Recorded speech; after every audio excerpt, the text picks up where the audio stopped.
चलो बच्चों, कहानी को थोड़ा सा और आगे एक्सटेंड करते हैं और कुछ और चीज़ों को सीखते हैं। सबसे पहले, maximum work done by any cell equal to minus of delta G. ठीक है, डेल्टा जी क्या मैंने बताया था? किसी भी सिस्टम के अंदर स्टोर एनर्जी जिसको कन्वर्ट कर सकता था यूजफुल वर्क में, वो हम लोग ने क्या निकाली थी? Minus of n F E. तो इतना ही इसके द्वारा वर्क डन होगा। तो इसका साइन कैसा कर दें हम? बस निगेटिव कर दें। इतना इसने एनर्जी जो है वो किसी सिस्टम को दी होगी जिससे इसने यूजफुल वर्क किया होगा। ठीक है, तो Q इंटू ई के हिसाब से हम बताते थे ना, Q क्या था? चार्ज। और वो कितना चार्ज है? चार्ज है आपका n मोल इलेक्ट्रॉन के बराबर, यानी n फैराडे के बराबर। और किस पोटेंशियल डिफरेंस में फेंका है इसने? E के पोटेंशियल डिफरेंस में फेंका है। तो इसकी change in Gibbs free energy क्या थी? डेल्टा जी थी। ठीक है, तो माइनस ऑफ डेल्टा जी क्या हो जाता है? कहीं पर यूजफुल वर्क हो जाता है। ठीक, अब जल्दी से इस सवाल को देखो। एक सेल दिया गया है, इसका स्टैंडर्ड ईएमएफ ऑफ सेल दिया है, मतलब ई नॉट ऑफ सेल इतना दिया गया है। ठीक है, कोई पर्टिकुलर टेम्परेचर दे दिया गया और आपसे कहा गया कि जब आपने mg का कॉन्सेंट्रेशन xm कर दिया तो सेल पोटेंशियल चेंज होकर इतना हो गया।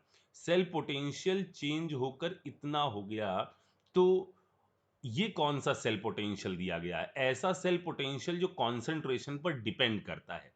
क्या स्टैंडर्ड कॉन्सेंट्रेशन पर डिपेंड करता है? नो, वो तो नॉट होता है। याद है, ये वाला तो नॉट होता है, ये किसी पे डिपेंड नहीं करता। कॉन्सेंट्रेशन चेंज करने पे किस चीज में चेंज आता है? ई सेल में, नेस्ट इक्वेशन के अकॉर्डिंग। याद आया? यानी ये जो वैल्यू दी गई है ना, ये आपको किसकी दी गई है? ई सेल की। अब लगाओ आप और मुझे बताओ कि इसका आंसर क्या आ रहा होगा। ठीक है, इसके बाद आप आगे बढ़ो और ये कॉन्सेप्ट सीखो, कॉम्बिनेशन ऑफ हाफ सेल के बारे में। कॉम्बिनेशन ऑफ हाफ सेल, इसको सीखने से पहले मैं आपको दो पॉइंट बताऊं। पहले तो दो चीजें हैं, एक तो है डेल्टा जी और एक है ई। ठीक है, डेल्टा जी जो है ये आपकी एक्सटेंसिव प्रॉपर्टी होती है। एक्सटेंसिव प्रॉपर्टी का मतलब क्या है? जो आपका मास पर डिपेंड करती है। और ई जो है ये इंटेंसिव प्रॉपर्टी होती है। ये हम लोग आगे जब थर्मो पढ़ेंगे तब उसके अंदर देखेंगे। ठीक है, डेल्टा जी के साथ एक और खास बात है, ये एडिटिव होती है। इसको आप ऐड कर सकते हो, बट पोटेंशियल को ऐड नहीं किया जाता। Not additive. सर हम फिजिक्स में तो पोटेंशियल्स को ऐड करते थे। अभी बताते हैं उसका कारण क्या है। ठीक है, पहले आप इसमें आने वाले क्वेश्चंस के बारे में थोड़ी सी झलकी ले लो कि ऐसा किस टाइप के क्वेश्चन इसमें पूछे जाते हैं। तो जैसे मान लें आज से मैंने कह दिया कि Fe+3 है। ठीक है, इसके अंदर मैं 3 इलेक्ट्रॉन इंसर्ट करवा कर इसको Fe सॉलिड में कन्वर्ट कर रहा हूं और इसका मैंने ई नॉट दे दिया आपको। ई नॉट दे दिया माइनस का इतना वोल्ट। ठीक है, 0.36 वोल्ट। और मैंने एक हाफ सेल और आपको दे दिया। हाफ सेल क्यों बोल रहा हूं? क्योंकि इसके अंदर ये अलग अलग सेल में होने वाली रिएक्शंस के बारे में बात कर रहा हूं मैं। इधर +2, इधर 2 इलेक्ट्रॉन, और इसका मैंने ई नॉट दे दिया आपको प्लस का 0.439 वोल्ट, मान लीजिए इतना दे दिया। ठीक है, और हमने कहा फाइंड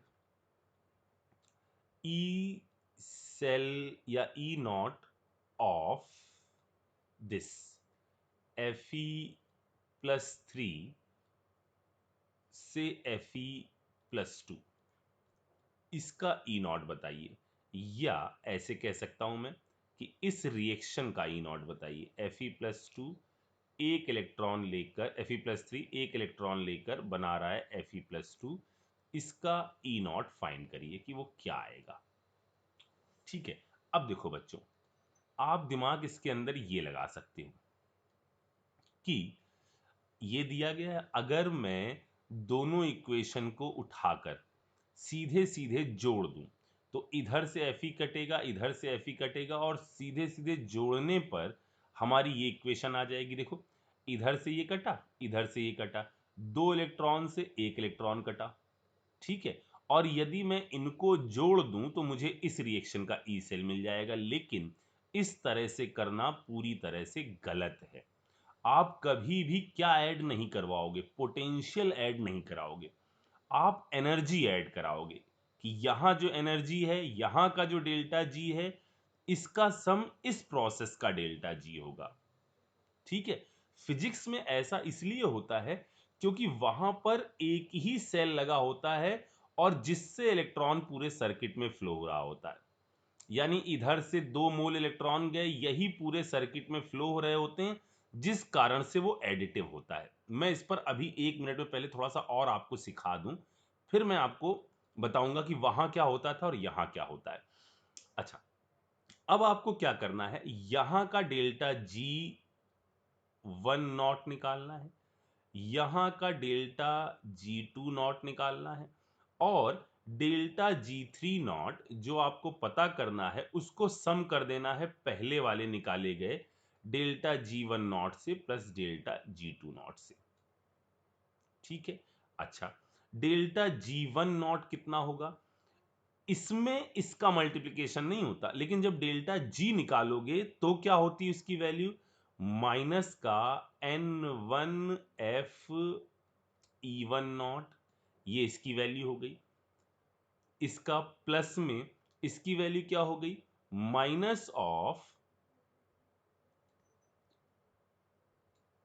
पूरा पहले मैं ऐसे लिख देता हूं, minus of N2F E2 not बराबर किसका, कितने के होगा, माइनस ऑफ N3F और E3 नॉट। यही E3 नॉट है जो हमको निकालना है, ठीक है। क्या कर दें हम इधर से माइनस ऑफ N3F से डिवाइड कर दें, ठीक है। तो क्या हो जाएगा, ये हो जाएगा N1E1 not plus N2E2 not divide by N3 not, ठीक है। देखो बच्चों, फिजिक्स में क्या होता है, फिजिक्स में जितने मोल N1 होता है वही N2 होता है, वही N3 होता है। यानी अगर 5 मोल ये है, 5 मोल ये है, तो 5 मोल ये, इसीलिए वहां कट जाता है और चीजें हम एडिटिव कर देते हैं डायरेक्ट पोटेंशियल्स को। लेकिन यहां ऐसा नहीं है, यहां एक ऐसा सेल है जिससे 3 मोल इलेक्ट्रॉन का कंजम्पशन हो रहा है, एक में 2 जा रहे हैं और एक में 1 वाला हमको निकालना है। इसीलिए हमने क्या चीज ऐड करवाई है, यहां पर एनर्जीज ऐड करवाई हैं, ना कि पोटेंशियल ऐड करवाया है, ठीक है। जैसे कहीं कोई इलेक्ट्रॉन हायर ऑर्बिट से लोअर ऑर्बिट में आता है तो लैम्डा एडिटिव नहीं होता, क्या चीज एडिटिव वहां पर भी होती है, एनर्जीज, इसकी एनर्जी प्लस इसकी एनर्जी दोनों का सम एडिटिव होता है। तो 1/λ इक्वल टू हो जाता था 1/λ1 प्लस 1/λ2, याद आया, ठीक है। तो ऐसे ही यहां पर भी क्या एडिटिव होगा, एनर्जी एडिटिव होगी। अब प्रॉब्लम सॉल्व कैसे करनी है इस टाइप की, इस टाइप की प्रॉब्लम सॉल्व आपको ऐसे करनी है। हर क्वेश्चन के लिए जब भी आपको इस टाइप का combination of half cell type का सवाल दिखे तो पहले आपको एक फ्लो चार्ट बनाना है, जो हम कह रहे हैं उसी चीज को फॉलो करिएगा आप, ठीक है। एक फ्लो चार्ट बनाना है, कैसा कि Fe+3 जा रहा है Fe के अंदर, ठीक है, +3 जा रहा है Fe के अंदर, Fe जा रहा है Fe+2 के अंदर। पहली इक्वेशन ये वाली है, दूसरी इक्वेशन ये है। इसका हमको पता है E, इसका भी हमको पता है E, हमको निकालना किसका है, इस वाले का E निकालना है। तो पहले आप इस टाइप का एक फ्लो चार्ट टाइप का बनाएंगे। उसके बाद इसमें जो चेंज हो रहा है ना इलेक्ट्रॉनों का, उसका n देखो इतना है, यानी क्या करो, 3 इसका n है, मल्टीप्लाई बाई इसका ई कितना है, माइनस का 0.36। ठीक, यहां देखो n कितना है, n है आपका 2, प्रोसेस का ई कितना है। अब जरा यहां देखना, हमें Fe+2 से Fe+3 का ही ई दिया गया है, तो अपन में कोई दिक्कत ही नहीं कि हमको इसको पलटना पड़ेगा, तो यहां तक कोई दिक्कत नहीं है। इधर मल्टीप्लाई बाई क्या हो गया, 0.39 ये हो गया, ठीक है, अपॉन यहां मैं क्या कर दूं, यहां मैं कर दूंगा किसके बराबर, ये कर दूंगा इस वाली इक्वेशन का कितना है, 1 इंटू ई। ठीक, तो ई बराबर क्या होगा वो मैं यहां से आराम से सॉल्व कर लूंगा कि ये आएगा 3 इंटू माइनस का 3.6, इसको आप सॉल्व करिए, और इधर आएगा 2 इंटू 439/1। आई बात समझ में? आपको हमेशा ही इस तरह से प्रोसेस को अंजाम देना है, इस तरह से प्रोसेस पर अप्रोच करनी है। तो मेरे ख्याल से ये समझ में आ गया कि हमें कैसे हाफ सेल का ई निकालना है। अच्छा, हम कैसे समझेंगे कि यहां पर हाफ सेल कंबाइन होकर एक हाफ सेल दे रहे हैं? क्यों? क्योंकि देखो अभी आपके दिमाग में एक क्वेश्चन और आ रहा होगा, और वो क्वेश्चन क्या होगा कि सर अभी तक तो हम कहीं पर जो करते थे वो सीधे सीधे ई सेल में इस फैक्टर का तो हम यूज ही नहीं करते थे। हम तो ई सेल निकालने के लिए हमेशा ही ई राइट माइनस ई लेफ्ट कर देते थे, अगर स्टैंडर्ड है तो स्टैंडर्ड का, और यदि नॉर्मल प्रोसेस चल रही है तो नॉर्मल प्रोसेस का। तो यहां अब आपने अचानक ये क्यों कर दिया कि इसमें आपने अब गिब्स फ्री एनर्जी को क्यों ऐड करवाने लगे, इसमें आपने ऐसा क्यों नहीं किया? तो देखो बच्चों, अंतर क्या है, ये जो आप लिखते थे ना राइट माइनस लेफ्ट करके, तो आप एक सेल का ई सेल बताते थे।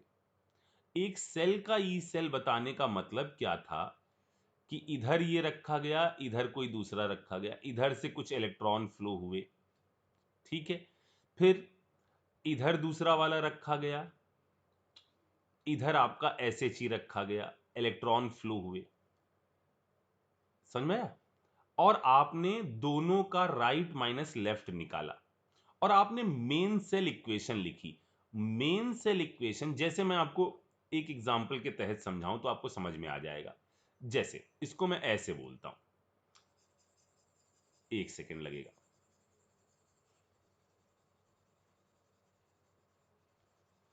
इसको मैं जिंक वाले एग्जांपल से ही समझाता हूं। जैसे मैंने यहां लिया, मान लो ये वाली चीज, कि ये है cell Zn converted into Zn+2 और copper +2 converted into copper solid, ठीक है। एक जगह रिएक्शन हो रही है, ये एक जगह रिएक्शन हो रही है ये, और आपको पता करना है किसका, इसका ई सेल या ई सेल नॉट, कुछ तो भी, ठीक है। तो हम क्या करते थे, हम ये करते थे इसका E1 ले लो, इसका E2 ले लो, और हम यहां पर ये नहीं करते थे कि डेल्टा जी ऐड करो। क्यों? क्योंकि देखो अगर इधर 2 इलेक्ट्रॉन निकल रहे हैं, इसमें 2 इलेक्ट्रॉन कंज्यूम हो रहे हैं, तो मेन सेल इक्वेशन में भी 2 इलेक्ट्रॉनों का चेंज हो रहा होगा। आपने इधर से ही इससे और इससे काट दिया ना, तो इसका मतलब क्या है, इसका मतलब इस कंटेनर से 2 इलेक्ट्रॉन निकले, इस कंटेनर में गए, और ओवरऑल सेल प्रोसेस में भी कितने इलेक्ट्रॉनों का चेंज हुआ, 2 का। तो यहां पर वास्तव में क्या होता था, वही जो फिजिक्स में होता था, यानी इस वाले का N1 इस वाले का N2 बराबर हो जाता था इस वाले का N3 के। सर ये तो ठीक है, यहां दो दो थे, एक काम करो ना सर, आप एक बार हमें एक कुछ और एक कुछ और लेके सिखाओ, ठीक है। इधर देखो, मान लो अब की मैंने लिखा Zn से Zn+2, इधर मैंने लिख दिया Ag प्लस से Ag, ठीक। अब देखो Zn converted into Zn plus 2 electron, Ag plus एक इलेक्ट्रॉन गिव Ag। अब मैं इससे मेन सेल इक्वेशन लिख रहा हूं, लेकिन मेन सेल इक्वेशन में मुझे पता है कि इलेक्ट्रॉन जितने एक साइड से निकलेंगे उतने दूसरे साइड में जाएंगे, यानी दिस मल्टीप्लाई बाय मैं क्या कर देता था, 2 कर देता था, जिससे इधर के दो और इधर के दो कंज्यूम हो जाते थे और यहां ये प्रोसेस हो जाती थी, इधर 2 का मल्टीप्लाई, ठीक है, ये चेंज हो जाता था Zn प्लस 2 में और ट्वाइस ऑफ Ag में। मतलब इसका N1 भी कितना था, 2, इसमें भी कितना गया, 2, और इसका भी, इसका मतलब कितना हो जाएगा, 2। इसीलिए हम यहां क्या करते थे, सीधे सीधे राइट माइनस लेफ्ट कर देते थे, हम इन वैल्यूज पर ध्यान नहीं देते थे। तो सर हमें कैसे पता चलेगा कि हम इसके अंदर राइट माइनस लेफ्ट करें या इसके अंदर हम डेल्टा जी के कॉम्बिनेशन पर ध्यान दें? तो बहुत आसान है। अगर कोई मेन सेल इक्वेशन है, अगर कोई सेल इक्वेशन है, तो वहां पर आप डायरेक्टली ई कंबाइन करो, कोई टेंशन नहीं, क्योंकि यहां पर N1 N2 N3 बराबर है। और कोई हाफ सेल इक्वेशन है तो वहां पर आप उस हाफ सेल का ई सेल निकालने के लिए इधर कंबाइन करो डेल्टा जी को।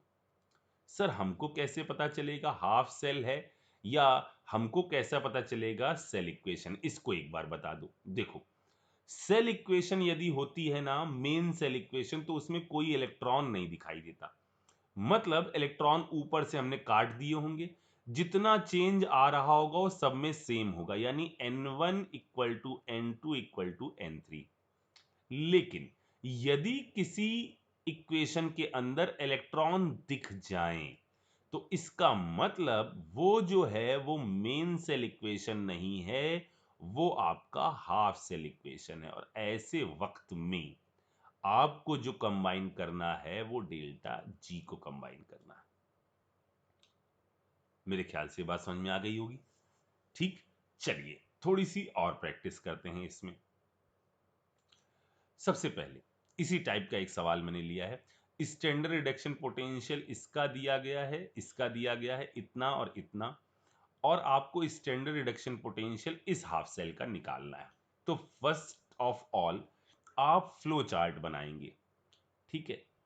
कॉपर प्लस 2 से जा रहा है किसके अंदर, कॉपर के अंदर, ठीक है। अच्छा, एक चीज यहां पर ये है, कॉपर प्लस 2 से कॉपर, और दूसरा जा रहा है कॉपर प्लस 2 से कॉपर प्लस, ठीक है। तो मैं इसको ले लेता हूं। इसमें क्या मैंने कुछ गड़बड़ लिख दी है? नहीं, कोई दिक्कत नहीं है। एक मैंने ये ले लिया कॉपर से ये, और दूसरा मैंने ले लिया इधर से, ये आ रहा है इसके अंदर, ठीक। कॉपर प्लस 2 से कॉपर गया और कॉपर से इसमें चला गया। आप तो दिमाग सीधे सीधे लगाओ ना। अब इसके अंदर गिवन क्या क्या है और निकालना क्या क्या है। हमको गिवन है कॉपर प्लस 2 से कॉपर, यानी ये जो है ये गिवन है हमको, अब की ये वाला गिवन है, ठीक है। ये हमको पता है, ये हमको निकालना है, ठीक है। और कॉपर प्लस 2 से कॉपर ये भी हमको पता है, ठीक है। हम क्या करेंगे, हमें पहले वैल्यूज चेक करनी है। ये वैल्यू हमको पता है, ये वैल्यू इतनी है, चेंज एक का हो रहा है, तो 1 मल्टीप्लाई बाई 0.153, इसकी वैल्यू पता चल गई। यहां पर भी 1 मल्टीप्लाई बाई इस वाले का, तो कॉपर, सॉरी इसका तो निकालना है अपने को ना, ये तो फाइंड करना है। इसका हमको क्या दिया गया है, कॉपर प्लस 2 से कॉपर, कॉपर प्लस 2 से कॉपर, कितने इलेक्ट्रॉन का चेंज है, 2, मल्टीप्लाई बाई इसका जो भी है, और वो है 0.337, दिस प्लस दिस बराबर दिस। इसकी गिब्स फ्री एनर्जी, इसकी गिब्स फ्री एनर्जी बराबर इसकी गिब्स फ्री एनर्जी, यानी 2 इंटू 0.337 प्लस, सॉरी, बराबर कितने के हो जाएगा ये बराबर हो जाएगा 1 इंटू ई जो पता करना है प्लस 1 इंटू 0.153। ठीक है, सॉल्व करिए इसको। 2 इंटू 0.337 माइनस 0.153, इससे आपका ई आ जाएगा। पता करिए जरा सा कितना आ रहा है। ठीक है, अब यहां मैंने ऊपर इसको निकलवा दिया। ठीक है, यहां मैंने इस वाले को निकलवा दिया। एक एक स्टेप चल रहे हैं। अब थोड़ा सा और आगे बढ़ते हैं। अब यहां जो सेल पोटेंशियल आपको कैलकुलेट करना था, वो किसका कैलकुलेट करना था? क्या पूरी सेल इक्वेशन का कैलकुलेट करना था या इसका कैलकुलेट करना था? तो यहां पर तो यार अंधा भी बता देगा कि इलेक्ट्रॉन आ रहे हैं। ठीक है, यानी ये आपका फुल सेल इक्वेशन नहीं है, ये आपका हाफ सेल इक्वेशन है। ठीक है, अच्छा अब जरा अगले में बात करते हैं। अगला है, आपको एक एक्सप्रेशन ऐसे दी गई, एक एक्सप्रेशन ऐसे दी गई, और अब आपसे कहा गया कि इस सेल का, इस वाले सेल का ई सेल नॉट बताओ। अब जरा मेरी बात सुनो बच्चों, ये आपको क्या लग रहा है? ये आपको मेन सेल इक्वेशन लग रही है या हाफ सेल इक्वेशन लग रही है? तो चेक करो, क्या इलेक्ट्रॉन है कहीं पर? नो। यानी ये आपकी जो है ये मेन सेल इक्वेशन है। इसका मतलब देखो, 2 से मल्टीप्लाई किया गया है, ये दिया गया है। ठीक, अब इसमें हमें इस सेल का ई सेल निकालना है। तो जरा देखो, अगर मैं इसके अंदर क्या करूं, 2 से मल्टीप्लाई हुआ है और इस एक्सप्रेशन का हमको ये चाहिए। ठीक है, मैं यदि इस इक्वेशन को उठाकर पलट लूं, किस वाली को? नीचे वाली को पलट लेता हूं, तो हमारी क्या इक्वेशन आ जाएगी? Twice of mn plus 2 change into twice of mn plus 3 plus 2 electron. ठीक है, ऊपर वाली क्या आ जाएगी? mn plus 2 plus 2 electron give mn। दोनों इक्वेशन को उठाकर आप जोड़ दीजिए।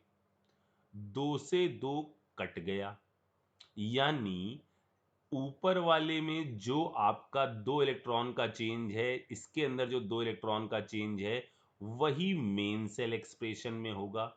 mn प्लस 2 mn, और इधर जा रहा है ट्वाइस ऑफ mn प्लस 3। ठीक है, मतलब अब हम यहां कैसे सॉल्व करें? यहां इसका ई निकालना है, कोई टेंशन ही नहीं है आपको। आपको सिर्फ क्या करना है, इस इक्वेशन को उठाकर पलट लीजिए और दोनों को उठाकर आपस में जोड़ दीजिए। यानी इसकी जो वैल्यू आ जाएगी वो आ जाएगी, इसको उठाकर आप पलट लीजिए। एक सेकेंड, इसको उठाकर पलट लीजिए, यानी माइनस का 1.51 वोल्ट आ गया, और दोनों को उठाकर जोड़ दीजिए, यानी ये वैल्यू आ गई 962, यानी माइनस का 2.69, ये वैल्यू आ गई। अच्छा सर, ये तो समझ में आ गया कि आपने इस इक्वेशन को निकालने के लिए इसके लिए पलट दिया।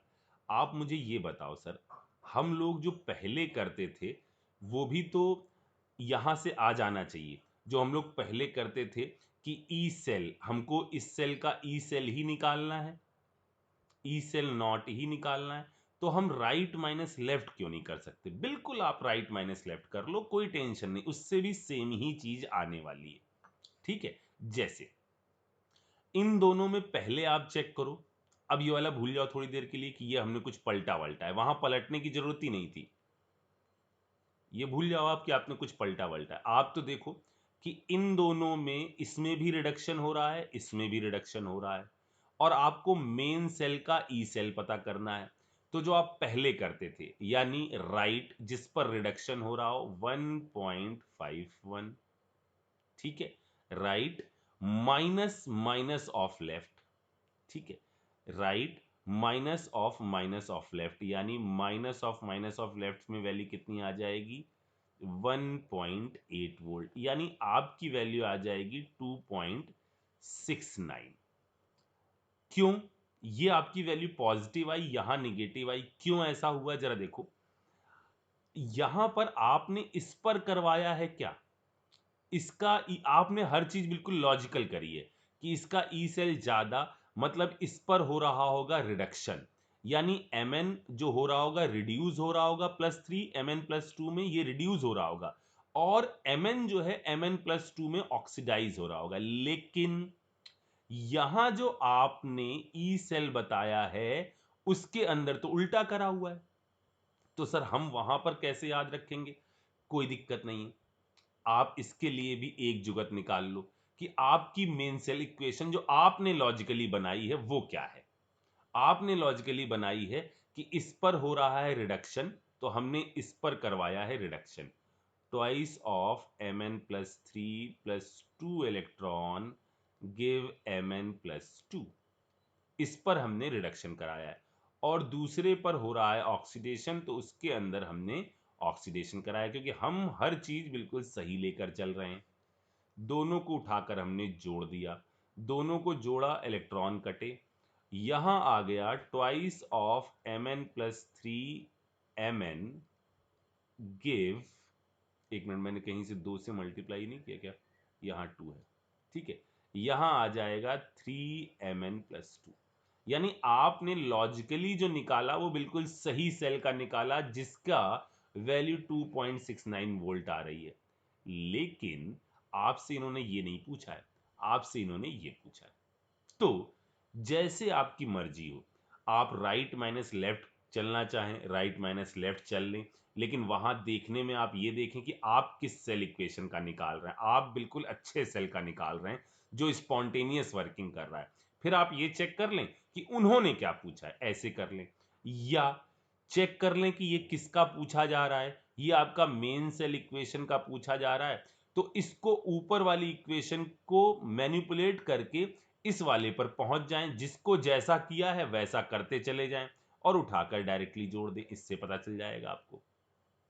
ठीक है, अच्छा, इतनी बात समझ में आ गई। अब थोड़ा सा और आगे चलते हैं। इसमें पूछा जा रहा है the reaction will not occur.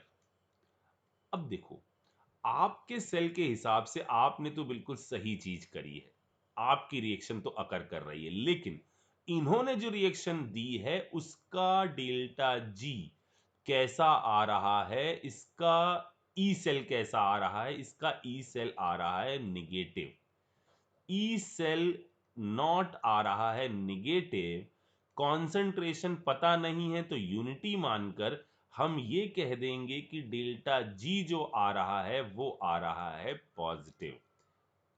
हालांकि delta G not, once again मैं बोल रहा हूं, कोई डिटरमाइनिंग टर्म नहीं है, हम डेल्टा जी से पता करते हैं, लेकिन यहां चूंकि कॉन्सेंट्रेशन टर्म यूनिटी ले लिए गए हैं तो लॉग के अंदर की वैल्यू 1 हो गई, तो डेल्टा जी ही बराबर होगा डेल्टा जी नॉट के, यानी यहां पर ये रिएक्शन अकर नहीं करेगी।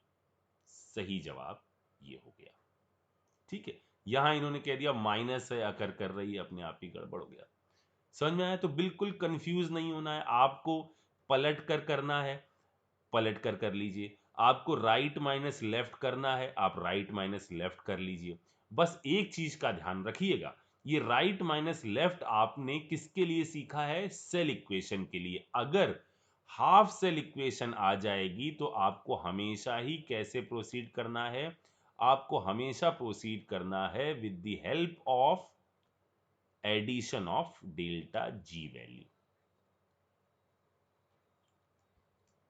ठीक, अच्छा, ओके, चलो, यहां पर हमारे सामने फिर से एक सिचुएशन आई है। ये क्वेश्चन जेई में आया था, इसका अंदर मैं एक पार्ट आपको बताऊंगा, आर वाला पार्ट।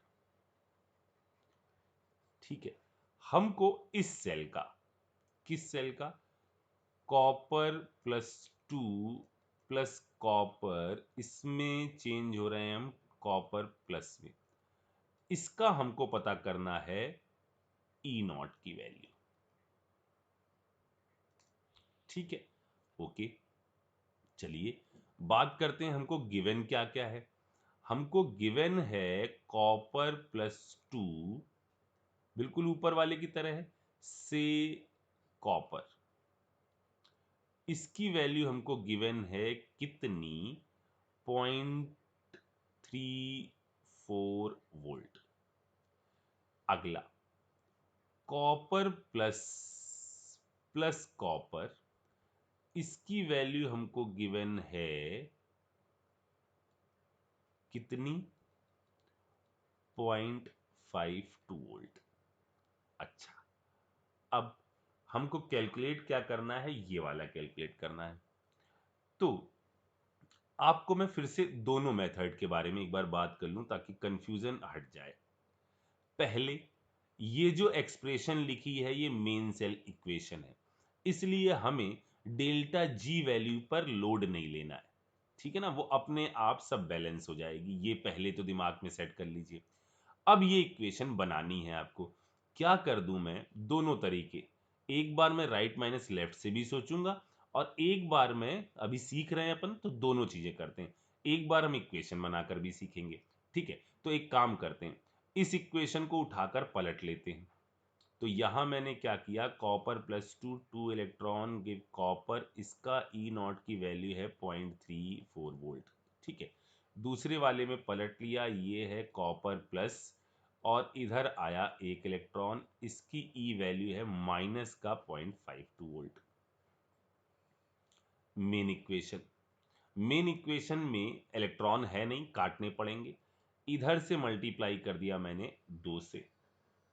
ठीक है, मतलब इधर 2 इलेक्ट्रॉनों का चेंज है, इधर 2 इलेक्ट्रॉनों का चेंज है, तो जो हमारी मेन सेल एक्सप्रेशन आ रही है, यानी कॉपर +2, 2 कॉपर से एक कॉपर इधर कट गया, यानी copper give twice of copper plus, इसकी जो वैल्यू आ रही है वो हम सीधे सीधे यहां से निकाल सकते हैं, क्योंकि यहां n की वैल्यू कितनी है 2, यहां n की वैल्यू कितनी है 2, यहां n की वैल्यू कितनी है 2, तो ये वैल्यू आप सीधे सीधे डायरेक्टली जोड़ सकते हैं। तो इस सेल का ई सेल जो आ रहा है वो कितना आ रहा होगा, इसको आप घटा दीजिए, यहां से घट जाएगा तो इसका ई सेल आ जाएगा 8 4 12, यानी माइनस का 0.18 वोल्ट। इतनी बात समझ में आ गई। अब मैं करता हूं इसके अंदर दूसरा केस, ई सेल मैं करता हूं फिर से, लेकिन पुराना तरीका, यानी ई सेल बराबर ई राइट माइनस ई लेफ्ट। ठीक है, राइट कौन सा लूं, जिसके अंदर रिडक्शन हो रहा है, मतलब ये वाला हो गया राइट वाला, तो इसकी वैल्यू, राइट वाले की वैल्यू आ गई 0.52। लेकिन मैं हमेशा ही एहतियात बरतूंगा, और वो एहतियात ये है कि हमारी इक्वेशन वही आ रही है जो इनकी आ रही है, कुछ और आ रही है, तो ये है वो चीज जहां रिडक्शन हो रहा है, इधर रिडक्शन, तो दूसरे वाले पर क्या करना है अपने को, ऑक्सीडेशन, यानी कॉपर जा रहा होगा कॉपर +2 में और 2 इलेक्ट्रॉन, ये मल्टीप्लाई किया हमने इलेक्ट्रॉन काटने के लिए 2 से, मतलब हमारी जो इक्वेशन आ रही है वो आ रही है, 2 से मल्टीप्लाई कर दिया तो ये आ गया कॉपर +2, 2 ये हो गए, ठीक है, प्लस कॉपर गिव, कितना आ जाएगा, एक मिनट, मैंने 2 इलेक्ट्रॉन है, यहाँ 2 इलेक्ट्रॉन है, ठीक है, कॉपर +2 2 इलेक्ट्रॉन, एक मिनट मैंने गड़बड़ कर दी क्या, कॉपर +2 प्लस 2 इलेक्ट्रॉन, एक ये वैल्यू दी है और दूसरी वैल्यू थी कॉपर प्लस, बन रहा था ना ये वैल्यू, ऐसे करो। ठीक है, हमारी सेल इक्वेशन क्या आ रही है उसको मैं यहां लिख रहा हूं, तो यहां से आ रहा है ट्वाइस ऑफ कॉपर +2। ठीक है, अच्छा, ये 2 इलेक्ट्रॉन तो कट गए होंगे इधर से, प्लस ऑफ 2 कॉपर इधर है, एक कॉपर इधर है, तो इधर तो कुछ नहीं आ रहा होगा, इधर आ रहा होगा कॉपर और कॉपर प्लस, मतलब हमें जो चीज पता करनी है उसका उल्टा है।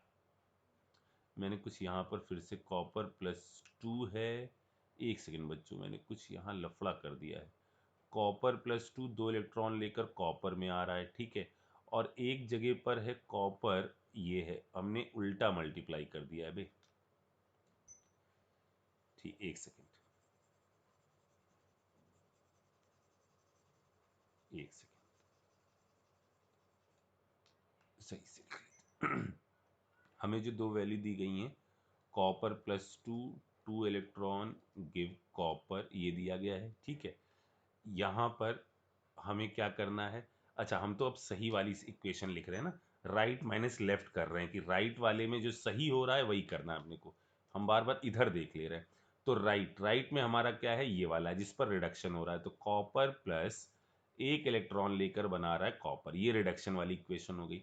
दूसरी जगह कॉपर गिव कॉपर +2 और इधर 2 इलेक्ट्रॉन हो गए, ठीक है। अब हमें मेन सेल इक्वेशन लिखनी है।